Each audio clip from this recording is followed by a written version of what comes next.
ഇടുക്കി UDF-ൽ കലഹം മുന്നണി വിടുമെന്നാണ് മുസ്ലിം ലീഗിന്റെ ഭീഷണി. ജില്ലാ പഞ്ചായത്തിൽ മുസ്ലിം ലീഗിന് സീറ്റില്ല എന്ന UDF കൺവീനർ പറഞ്ഞതോടുകൂടിയാണ് മുസ്ലിം ലീഗിന്റെ ഭാഗത്ത് നിന്ന് ഇത്തരത്തിലുള്ളൊരു വിമർശനം UDF-നെതിരെ ഉണ്ടായിരിക്കുന്നത്, കോൺഗ്രസിനെതിരെ ഉണ്ടായിരിക്കുന്നത്. ജില്ലാ പഞ്ചായത്തിൽ കൂടാതെ അടിമാലി ബ്ലോക്ക് പഞ്ചായത്തിലും ലീഗിന് സീറ്റില്ല. ജില്ലാ UDF-ൽ സീറ്റുകൾ ചർച്ച ചെയ്തുകൊണ്ടിരിക്കെ ശ്രീ UDF ചെയർമാൻ ജോയ് വെട്ടിക്കുഴി നൽകിയിട്ടുള്ള വാർത്താ സമ്മേളനം കാണുവാൻ ഇടയായി. ജില്ലാ UDF-ൽ ചർച്ചകൾ 50% പോലും പൂർത്തീകരിക്കാത്ത ഈ സാഹചര്യത്തിൽ മുസ്ലിം ലീഗിന് ജില്ലാ സീറ്റുകളിൽ മത്സരിച്ചാൽ ജയിക്കാൻ സാധ്യതയില്ല എന്നുള്ള അദ്ദേഹത്തിന്റെ കാഴ്ചപ്പാട് തികച്ചും തെറ്റാണ്. ദേവികുളം നിയോജക മണ്ഡലം കമ്മിറ്റി പറയുന്നു, മുസ്ലിം ലീഗ് ദേവികുളം നിയോജക മണ്ഡലം UDF-ന് നൽകിയിട്ടുള്ള സീറ്റുകളിൽ ധാരണയായില്ലെങ്കിൽ ദേവികുളം നിയോജക മണ്ഡലം മുസ്ലിം ലീഗ് കമ്മിറ്റി ഒന്നാകെ എടുത്തിരിക്കുന്ന തീരുമാനം മുന്നണി മാറി നിന്നുകൊണ്ട് സ്വതന്ത്രമായി മത്സരിക്കുവാനാണ് തീരുമാനിച്ചിരിക്കുന്നത്. ഒരു റിബൽ ഭീഷണി വിമതസ്വരമാണ് കേട്ടുകൊണ്ടിരിക്കുന്നത്. ഇടുക്കിയിൽ നിന്ന് വിനീഷ എല്ലാ ജില്ലയിലേക്കും പോകുന്നു. തൃശ്ശൂരിലേക്ക് എന്താ വരാത്തതെന്ന് റനീഷ് കുമാർ ചോദിക്കുന്നുണ്ട്. തീർച്ചയായും തൃശ്ശൂരിലേക്കും വരും. ആദ്യം നമുക്ക് ഇടുക്കിയിലേക്ക് പോകാം. ജോസൽ സെബാസ്റ്റ്യനാണ് ചേരുന്നത്. ഒപ്പം Jossel, good morning. Good morning. League വലിയ അമർഷത്തിലാണല്ലോ. നേരത്തെ ജോയ് വെട്ടുകുഴി അവരുടെ ഒരു പ്രസ്താവനയ്ക്ക് ശേഷം വലിയ രീതിയിലുള്ള അമർഷമാണ് ലീഗ് പ്രവർത്തകരൊക്കെ പ്രകടിപ്പിക്കുന്നത്. അവിടെ സീറ്റില്ല, ലീഗിന് സീറ്റില്ല, അതിൽ കോൺഗ്രസ് തന്നെ മത്സരിച്ചു കൊള്ളാമെന്ന ഒരു പ്രസ്താവന വലിയ രീതിയിലല്ല ചൊടിപ്പിച്ചിരിക്കുന്നത് ലീഗിന്. എന്താണ് സംഭവിക്കുന്നത് ഇടുക്കിയിൽ?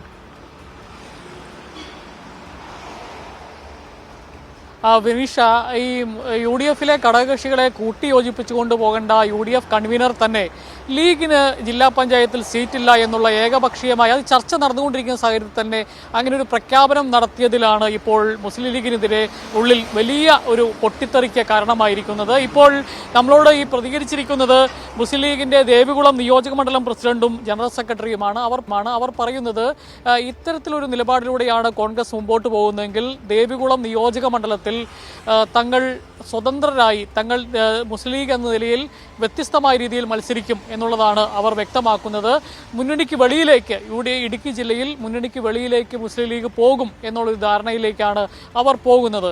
ഏതായാലും ഈ കോൺഗ്രസ് കടുംപിടുത്തത്തിൽ തന്നെയാണ്. നേരത്തെ മുസ്ലിം ലീഗിൻ്റെ മത്സരിച്ചിരുന്ന 2 ഡിവിഷനുകൾ ഇടുക്കി ജില്ലയിൽ ഉണ്ടായിരുന്നു. ഒന്ന് അടിമാലിയും ഒന്ന് കരിമണ്ണൂരും. ആ 2 ഡിവിഷനുകളിലും മത്സരിച്ചിരുന്നതാണ്. എന്നാൽ പിന്നീട് പല ഘട്ടങ്ങളിലായി ഈ സീറ്റുകൾ കോൺഗ്രസ് ഏറ്റെടുത്ത് പിടിച്ചെടുക്കുകയാണ് ചെയ്തിട്ടുള്ളത്. മുസ്ലിം ലീഗിൻ്റെ ജില്ലാ നേതൃത്വം കഴിഞ്ഞ ദിവസത്തെ ജില്ലാ നേതൃയോഗത്തിൽ ആവശ്യപ്പെട്ടത് ഇതിലേതെങ്കിലും ഒരു സീറ്റ് ഞങ്ങൾക്ക് തരണം, അതായത് കരിമണ്ണൂരോ അടിമാലിയോ തരണം എന്നുള്ള ആവശ്യമാണ് ഉന്നയിച്ചിരുന്നത്. എന്നാൽ ഒരു സീറ്റും കൊടുക്കില്ല എന്നുള്ളൊരു നിലപാടിലാണ് കോൺഗ്രസ് നേതൃത്വമുള്ളത്. അതാണ് ഇപ്പോൾ ഈ അടിമാലി ഉൾപ്പെടുന്ന ദേവികുളം നിയോജക മണ്ഡലത്തെ മുസ്ലിം ലീഗിൻ്റെ ഭാരവാഹികളെ പ്രകോപിപ്പിച്ചിരിക്കുന്നത്. അവർ പറയുന്നത് ദേവികുളം നിയോജക മണ്ഡലത്തിൽ ഞങ്ങൾ തനിയെ മത്സരിക്കും, UDF-ൽ കോൺഗ്രസിൻ്റെ സഹായമില്ലാതെ ഞങ്ങൾ മത്സരിക്കും എന്നുള്ളൊരു നിലപാടിലാണ്. അത് പ്രധാനമായിട്ടുള്ള കാരണം അടിമാലി ജില്ലാ പഞ്ചായത്ത് ഡിവിഷനിൽ സീറ്റില്ല, ഒപ്പം തന്നെ അടിമാലി ബ്ലോക്ക് പഞ്ചായത്തിലും ഒരു സീറ്റ് പോലും മുസ്ലിം ലീഗിന് കൊടുക്കുന്നില്ല എന്നുള്ളതാണ്. അങ്ങനെ പൂർണ്ണമായും അത് ഈ മുസ്ലിം ലീഗിനെ ജില്ലയിൽ അവഗണിക്കുന്ന ഒരു സാഹചര്യമാണ്. ഈ ബ്ലോക്ക് പഞ്ചായത്തിൽ സ്ഥിതിയെടുത്താലും പല ബ്ലോക്ക് പഞ്ചായത്തുകളിലും മുസ്ലിം ലീഗിന് സീറ്റില്ല എന്നുള്ളൊരു അവസ്ഥയുണ്ട്. ഇപ്പോൾ കട്ടപ്പന നഗരസഭയിൽ പ്രധാനപ്പെട്ട ഒരു പിന്നെയുള്ള കേന്ദ്രം കട്ടപ്പന നഗരസഭയാണ്. നേരത്തെ വെള്ളയാങ്കുടി വാർഡ് മുസ്ലിം ലീഗ് മത്സരിച്ചിരുന്നതാണ്. ഇത്തവണ കട്ടപ്പനയിലും കോൺഗ്രസിലെ AI ഗ്രൂപ്പുകളും കേരള കോൺഗ്രസ് ജോസഫ് വിഭാഗവും വീതിച്ചെടുക്കുന്ന ഒരു സാഹചര്യമുണ്ട്. അങ്ങനെ ജില്ലയിൽ ഏകദേശം പൂർണ്ണമായി തന്നെ ലീഗിനെ അവഗണിക്കുന്നു. എന്നാൽ ഈ തൊടുപുഴ മുനിസിപ്പാലിറ്റിയിൽ കുറച്ച് സീറ്റുകൾ കൊടുക്കുന്നുണ്ട്. പക്ഷേ എല്ലാ തവണയും കൊടുക്കുക മാത്രമാണ്, അവരെ നിർത്തി തോൽപ്പിക്കുക, കോൺഗ്രസ്സുകാർ വോട്ട് ചെയ്യാതെ തോൽപ്പിക്കുന്ന ഒരു സാഹചര്യമുണ്ട്. അതിൻ്റെ പേരിൽ കഴിഞ്ഞ തെരഞ്ഞെടുപ്പ് കഴിഞ്ഞപ്പോൾ വലിയ അടിയൊക്കെ ഉണ്ടായതാണ്. ഇപ്പോഴും ഈ അടി ആരംഭിച്ചു കഴിഞ്ഞു. ഇപ്പം മുസ്ലിം ലീഗിന് ഈ തൊടുപുഴ നഗരസഭയിൽ 3 സീറ്റുകളാണ് വർദ്ധിച്ചത്. അത് ഒരെണ്ണം മുസ്ലിം ലീഗിനും ഒരെണ്ണം കോൺഗ്രസ് എടുക്കുക, ഒരെണ്ണം കേരള കോൺഗ്രസ് ജോസഫ് ഗ്രൂപ്പ് എടുക്കുക, അങ്ങനെയാണ് ഇപ്പോൾ മുന്നണിക്കകത്ത് ധാരണയായിരിക്കുന്നത്. പക്ഷേ മുസ്ലിം ലീഗിന് കൊടുത്ത ഈ വാർഡ്, അത് 20-ാം വാർഡ്, ആ വാർഡിന് വേണ്ടി മാത്രമാണ് ഇപ്പോൾ അടി ആരംഭിച്ചിരിക്കുന്നത്. അവിടെ കോൺഗ്രസ് റിബലിനെ നിർത്തും എന്നുള്ളൊരു പ്രഖ്യാപനവുമായി വരുന്നു എന്നുള്ള കാഴ്ചയാണ് ഇന്നലെ മുതൽ നമുക്കറിയാൻ സാധിക്കുന്നത്. അങ്ങനെ മുസ്ലിം ലീഗിന് തൊടുപുഴ നഗരസഭയിലാണ് ആകെ സീറ്റ് കൊടുക്കുന്നത്. ആ കൊടുക്കുന്നിടത്ത് തന്നെ കോൺഗ്രസ്സുകാർ റിബലിനെ നിർത്തി തോൽപ്പിക്കുന്ന ഒരു സാഹചര്യവും ഉണ്ടാകുന്നുണ്ട്. ഈ ഒരു സാഹചര്യത്തിൽ മുന്നണി വിട്ടുപോകുന്നത് തന്നെയാണ് തങ്ങൾക്ക് നല്ലത് എന്നുള്ള രീതിയിലേക്കാണ് മുസ്ലിം ലീഗ് നേതൃത്വം പോകുന്നത് എന്നുള്ളതാണ് നമുക്കറിയാൻ സാധിക്കുന്നത്. പക്ഷേ അതിനോടൊപ്പം തന്നെ കോൺഗ്രസിനകത്തും വലിയ പൊട്ടിത്തെറികൾ നടക്കുകയാണ്. ഒന്ന്, ഈ മുസ്ലിം ലീഗിന് സീറ്റ് കൊടുത്തു കഴിഞ്ഞാൽ അവിടെ എല്ലാം റിബലുണ്ട്. ഒപ്പം തന്നെ കോൺഗ്രസ് പ്രഖ്യാപിക്കുന്ന DCC പ്രസിഡന്റ് അംഗീകരിച്ച മണ്ഡലം പ്രസിഡന്റുമാർ പ്രഖ്യാപിക്കുന്ന പഞ്ചായത്തുകളിലെ സീറ്റുകൾക്കകത്ത് റിബലുകളെ നിർത്തി മറ്റു ഗ്രൂപ്പുകാർ മത്സരിക്കുന്ന സാഹചര്യം, കട്ടപ്പന നഗരസഭയിലും റിബലുകൾ വരുന്നൊരു സാഹചര്യത്തിലേക്കൊക്കെ പോകുന്നൊരു സാഹചര്യമുണ്ട്. ഏതായാലും UDFിൽ മുന്നണി ധാരണ പോലും നിലവിലായിട്ടില്ല എന്നുള്ളൊരു സാഹചര്യം ഉണ്ട്. എന്നാൽ LDFിനെ സംബന്ധിച്ചിടത്തോളം എല്ലാ മുന്നണി ധാരണകളും പൂർത്തീകരിച്ച് LDFിനകത്തെ ഘടകകക്ഷികൾക്ക് കൃത്യമായി സീറ്റുകൾ വീതം വെച്ച് കൊടുത്ത് അതിൻ്റെ അടുത്ത ഘട്ടത്തിലേക്ക് കടക്കുകയാണ്. ഇന്ന് ജില്ലാ പഞ്ചായത്തിൽ CPIMൻ്റെ സ്ഥാനാർത്ഥികളെ എൻ്റെ പുറകിൽ കാണുന്ന ഈ ഇടുക്കി പ്രസ് ക്ലബ്ബിൽ വെച്ച് CPIMൻ്റെ ജില്ലാ സെക്രട്ടറി CV വർഗീസ് ഇന്ന് CPIMൻ്റെ ജില്ലാ പഞ്ചായത്ത് സ്ഥാനാർത്ഥികളെ പ്രഖ്യാപിക്കും.